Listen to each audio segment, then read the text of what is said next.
Hello বন্ধুরা, আজকে তোমাদের সাথে একটা রেসিপি শেয়ার করছি। বাইরে বেশ বৃষ্টি হচ্ছে, ঠান্ডা ঠান্ডা আমেজ, তাই ভাবলাম আজকে রাত্রিবেলা পরোটা খাওয়া যায়। আর পরোটার সাথে একটা তরকারি হয় না, বেশ মিষ্টি মিষ্টি, কুমড়ো, পটল, আলু দিয়ে। এটা বেসিক্যালি মনে হয় এদেশীয়দের রান্না, না? আমি ভুলও হতে পারি, আমাকে কারেক্ট করে দিও কমেন্টে।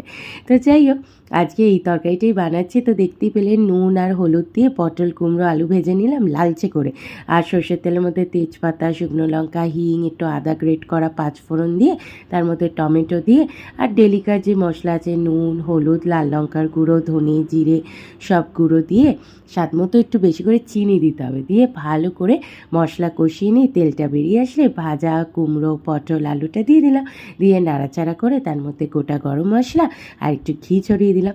দিয়ে একটু গরম জল দিয়ে ভালো করে ফুটিয়ে নিতে হবে, মানে সবজিটা সেদ্ধ হয়ে গেলেই ব্যাস গরম গরম পরোটা বা লুচি ভেজে নাও, তার সাথে এই তরকারি। কেমন লাগলো জানিও। টাটা।